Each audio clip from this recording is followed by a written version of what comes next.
The information found in this podcast is not a substitute for help from a licensed mental health professional.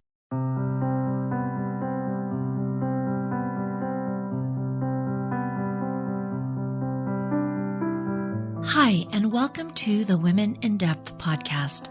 I'm your host, Dr. Lourdes Viado. Join me as we explore the inner lives of women, their struggles, fears, hopes, and dreams. We'll go beneath the surface and take a deeper look at what is hidden, unknown, uncertain, and uncomfortable.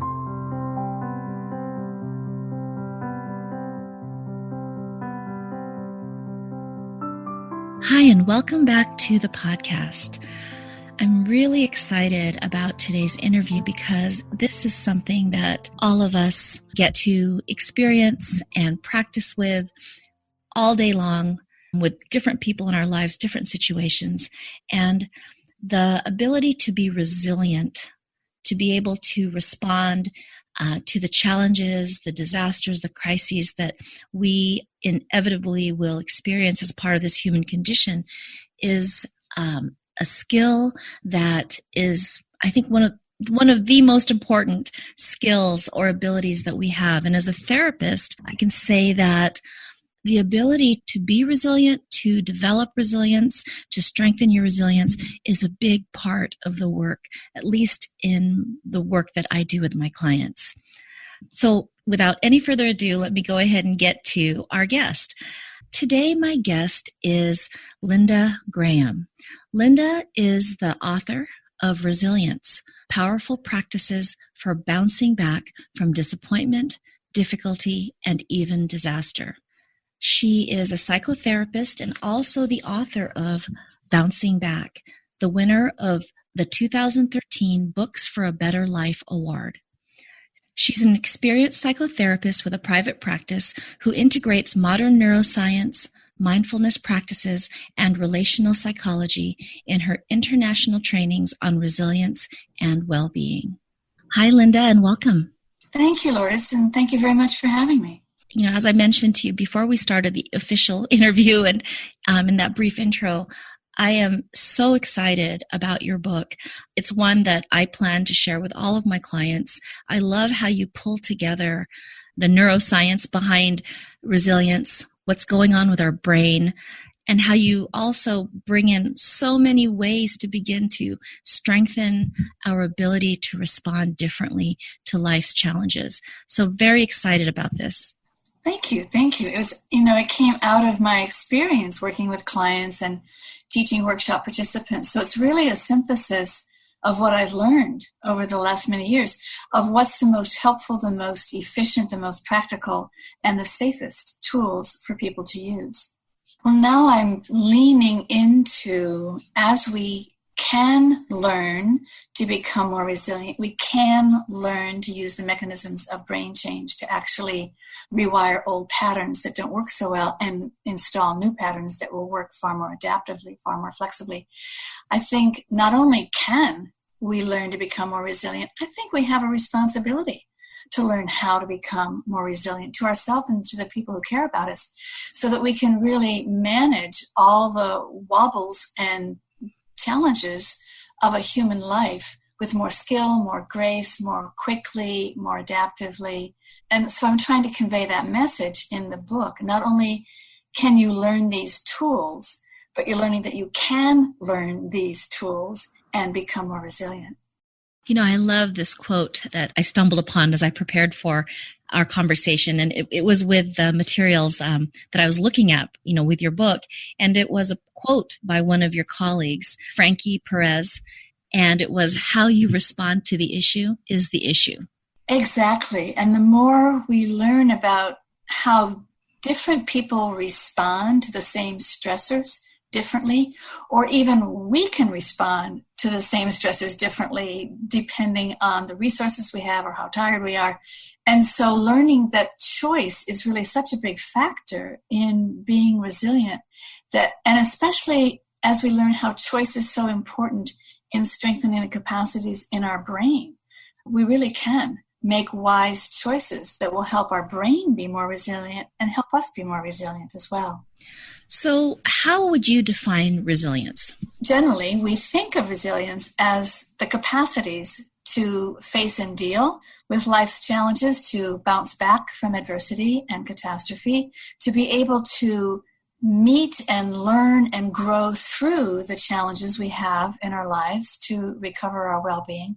And of course, that's how we experience it. The behavioral scientists have identified 3 factors that contribute to people's resilience, which is the severity of the external stressors. In other words, it is easier to be resilient if you're dealing with a car accident that's just a fender bender compared to a car accident where there's an injury compared to a car accident where you cause the death of a child. I mean, depending on the severity of the stressor, we're going to have more or less challenge in being resilient.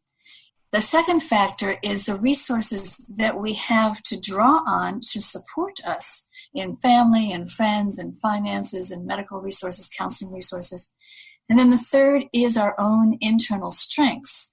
And that is how resilience has traditionally been defined. Traits of grit and determination and perseverance, having courage, having clarity. But as the neuroscience comes in, I'm seeing resilience as the capacity of response flexibility, being able to perceive our reactions and shift gears, shift perspectives, get a bigger picture so that we have more options and we can make wiser choices. So in the book, I focus a lot on the tools, as you mentioned, the intelligences, the somatic, emotional, relational, reflective intelligences that help increase our response flexibility. So we have more choices about how we'll deal with any particular situation.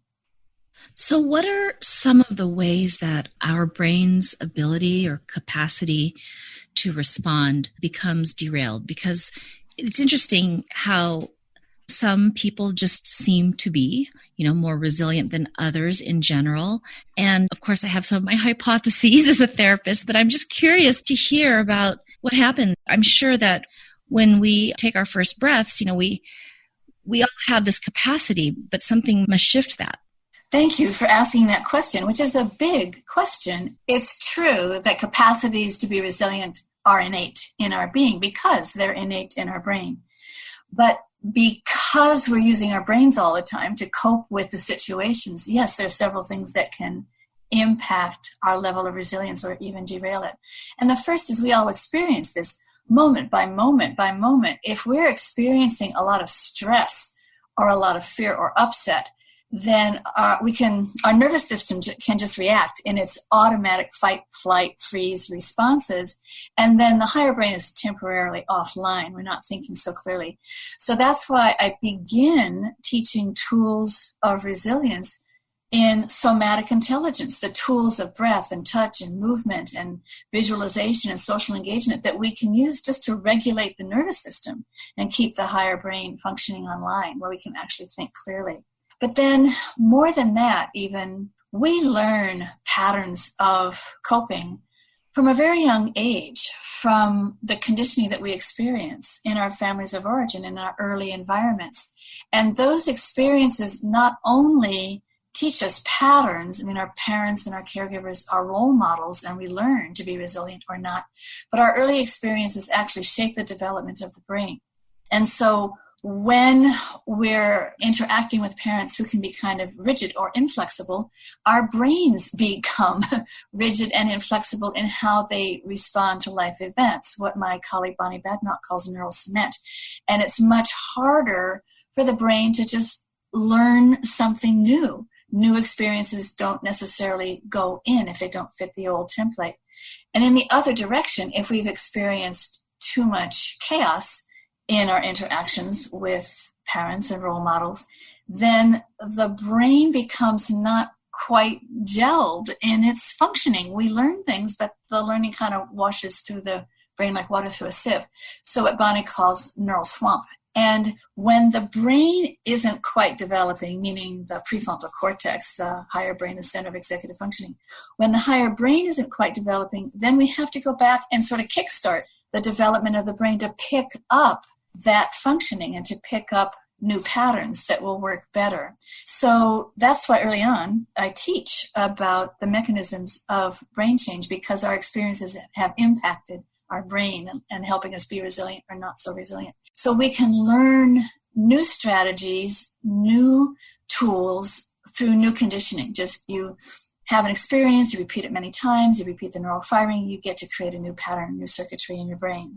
Then there's reconditioning, which is rewiring the old patterns. And so when we know something doesn't work so well anymore, we can juxtapose a new, more positive way of coping with it. And when we hold those in awareness at the same time, that juxtaposition causes the neural network of the old pattern to fall apart and to rewire. So we can actually wire in new circuitry that replaces the old.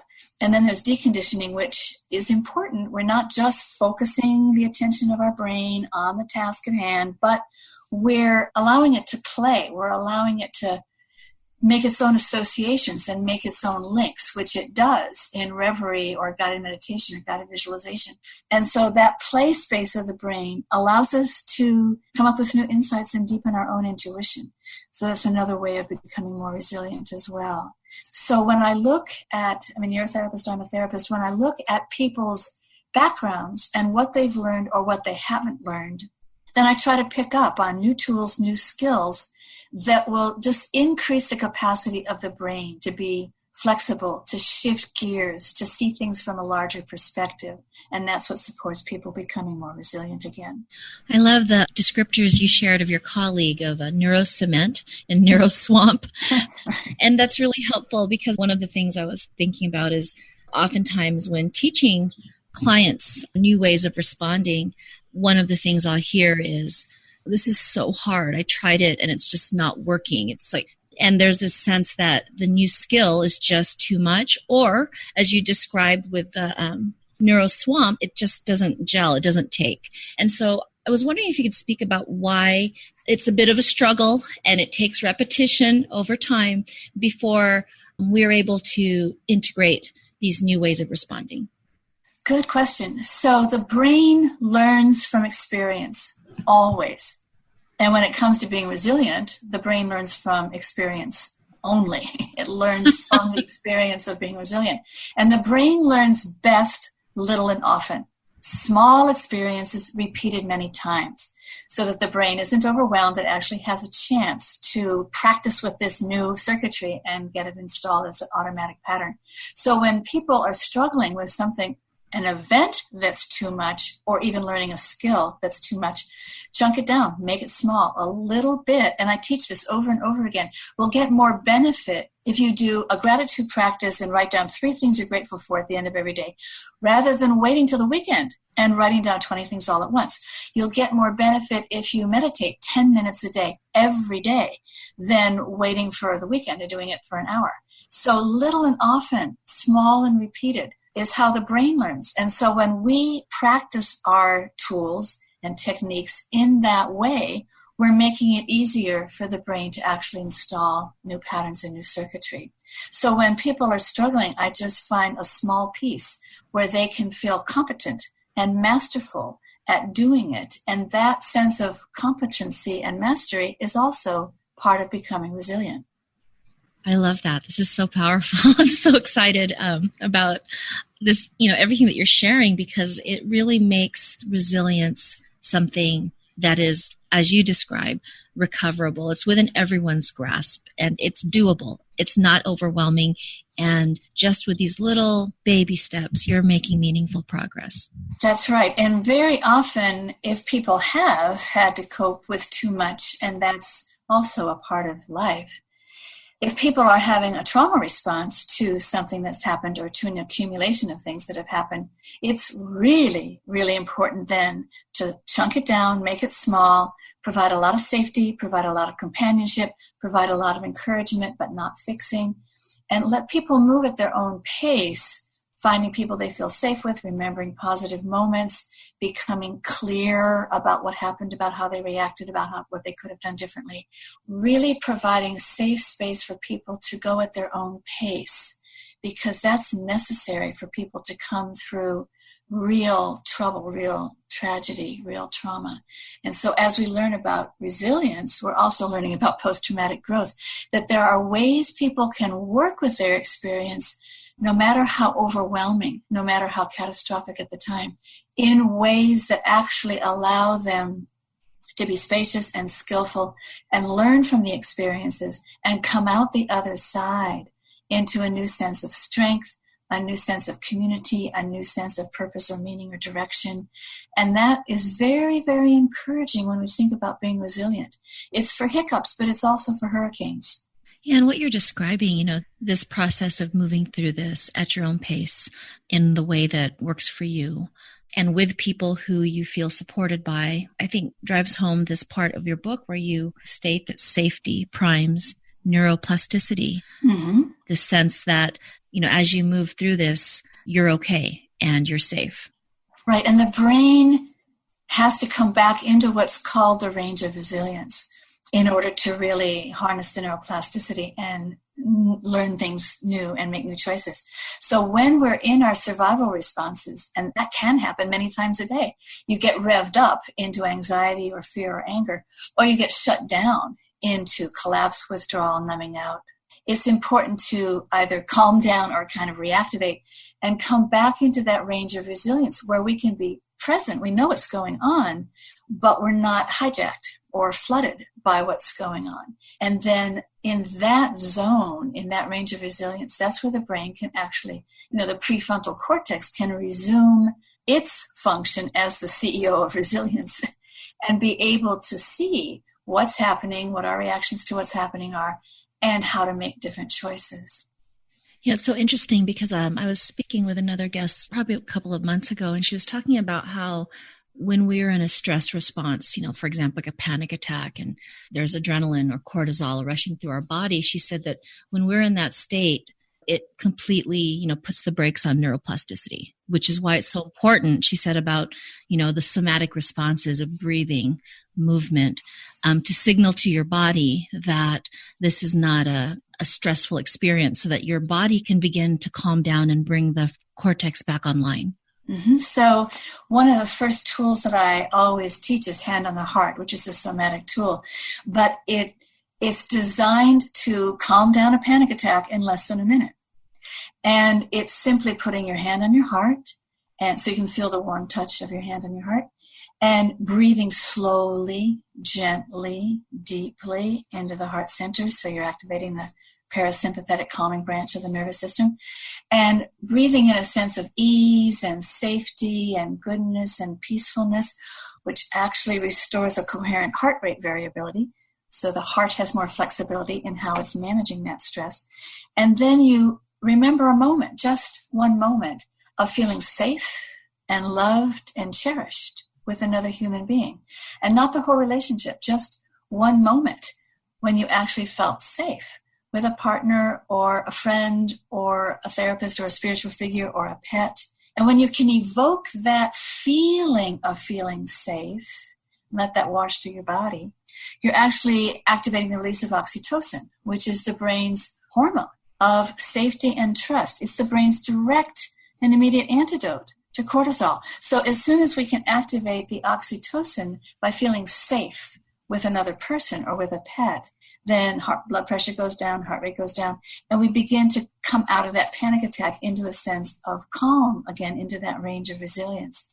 So I ask people to practice that, like 15 times a day at first, just to get used to doing it. And then whenever there's a startle or a stressor or an upset or a worry, hand automatically goes to the heart. We automatically start breathing more deeply. We automatically think of people that we feel safe with. And that's how we regulate our nervous system so we can come back into that range of resilience. So, Linda, can you please share a little bit about the brain's negativity bias and how we begin to address that? Okay, so from evolution, our brains are hardwired to respond more quickly and to remember better experiences that are negative, unpleasant, or dangerous. And it's much easier to remember something negative than to remember the positive or the pleasant. And our brains are hardwired for that, for survival as individuals and as a species. So we're never not going to have that. We will pay more attention to the one negative comment our boss makes than the 19 other positive comments we heard all day long. We'll pay more attention to our partner or close friend giving us a frown than we will to all the other positive interactions we had during the day. So we learn to overcome that negativity bias, because it's always going to be there.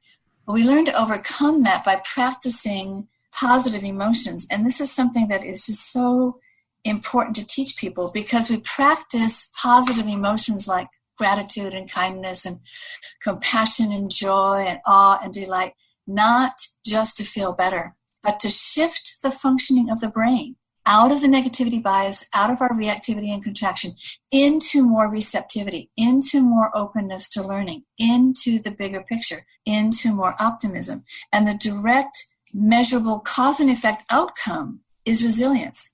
So we practice gratitude, kindness, compassion, as I said, not just to feel better, but so that our brains will do better.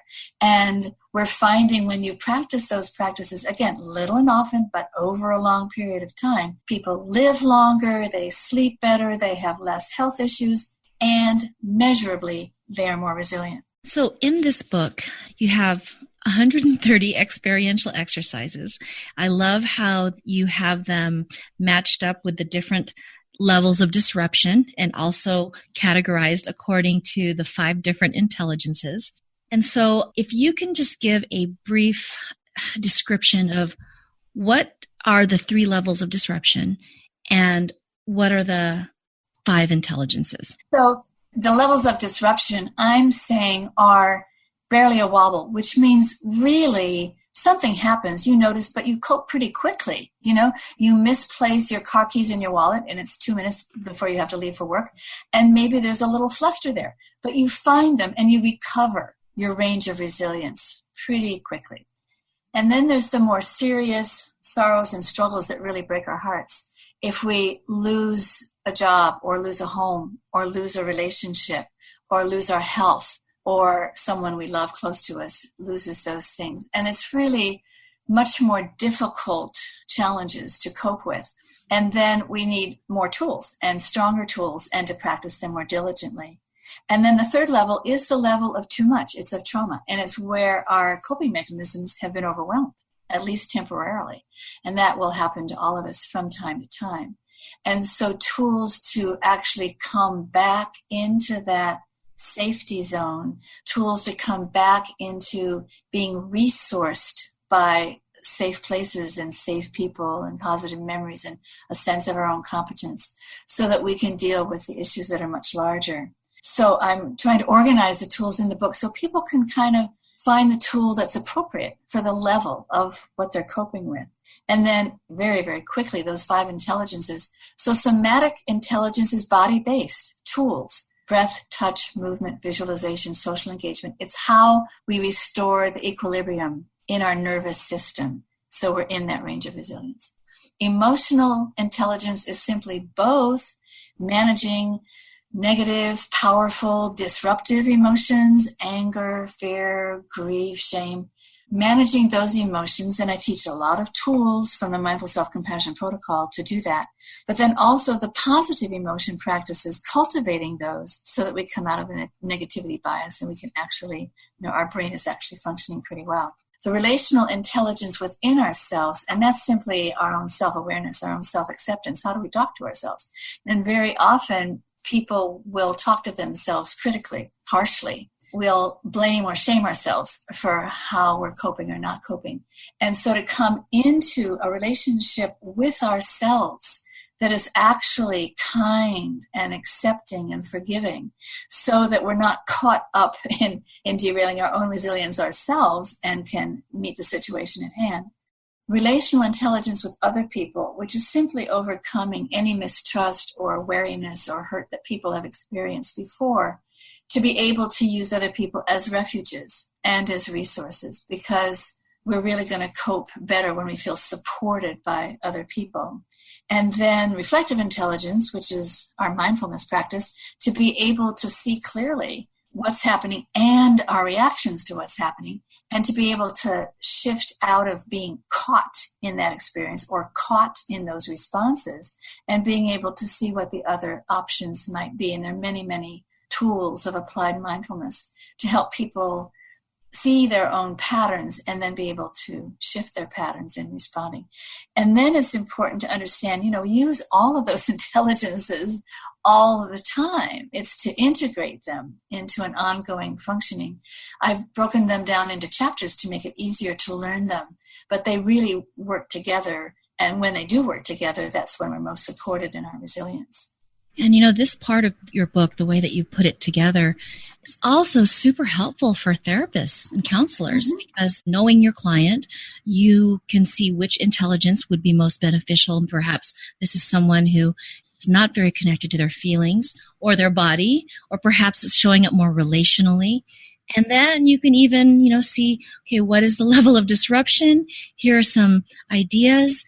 It's just so amazing how you put this together.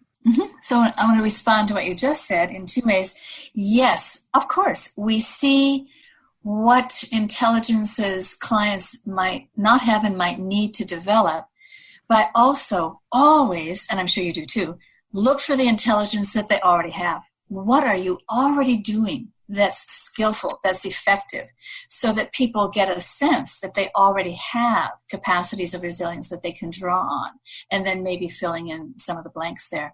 And then the other idea, well, that's it.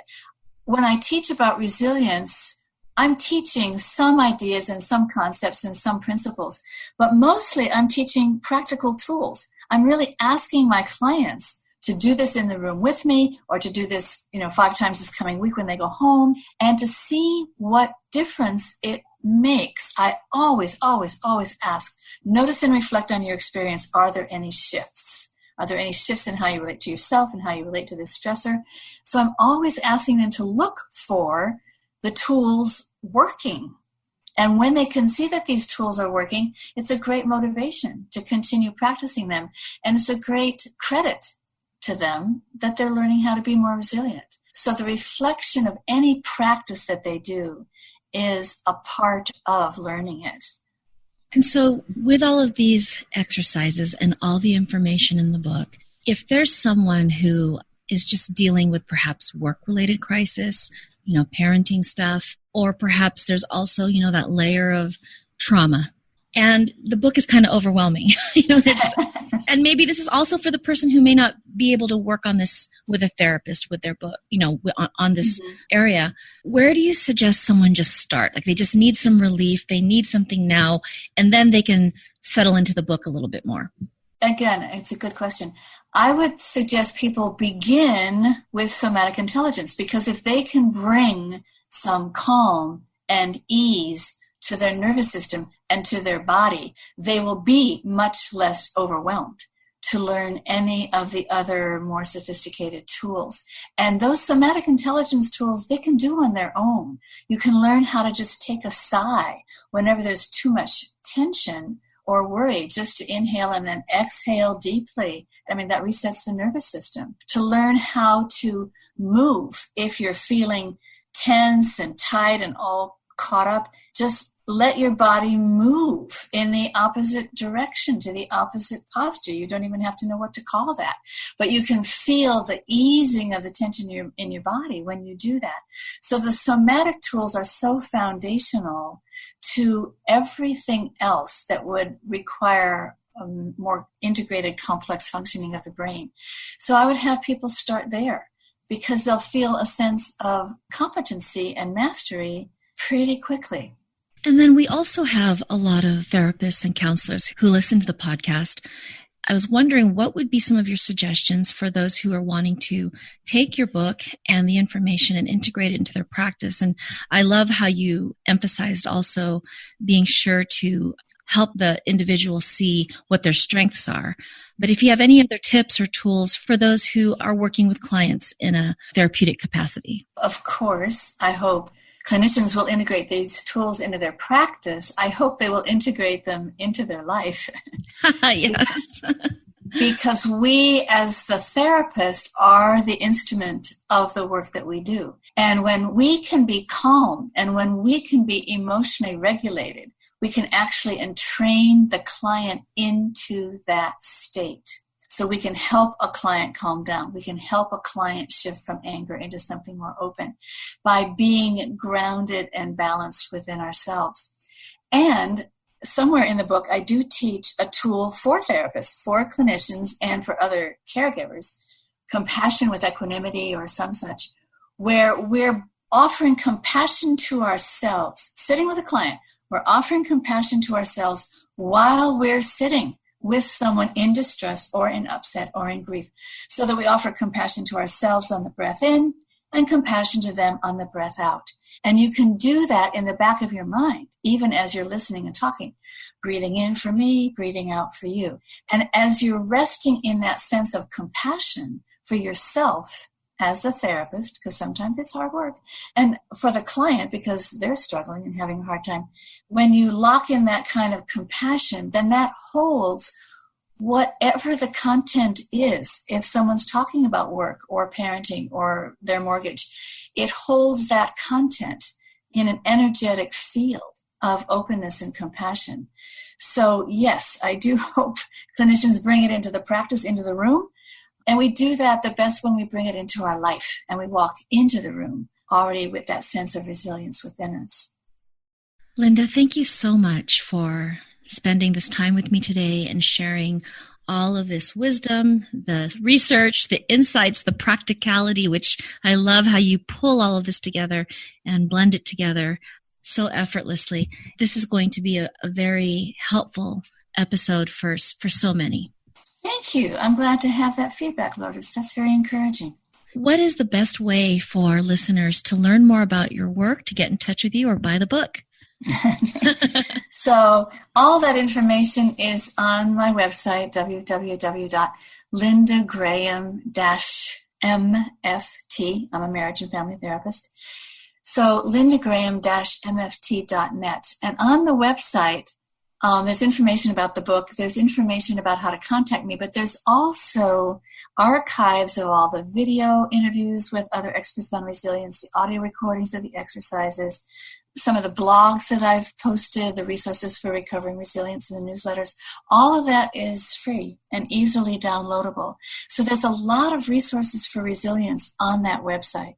And we'll be sure to include that in the show notes so that listeners can find you and get some support. And I love that you have so many materials that are available at no cost to those who want to learn more about this area. And I also wanted to let you know, Linda, that I'm going to be starting up a resource page for podcast guests, and I'm very excited and happy to feature your book on that page. Thank you, Lourdes. That's wonderful. And again, thank you for spending this time with me today. And I'm very excited to share our conversation with the world. Thank you. Deep bows. Take care. Thanks so much for listening to the Women in Depth podcast. I hope it brings you a deeper understanding of yourself and others, and that you found some insights that illuminated and inspired. You can follow Women in Depth on Facebook and YouTube, and if you haven't yet, please subscribe on iTunes and leave a review. And finally, if you enjoy Women in Depth, please share with a friend. Again, thank you so much for listening, and see you next time.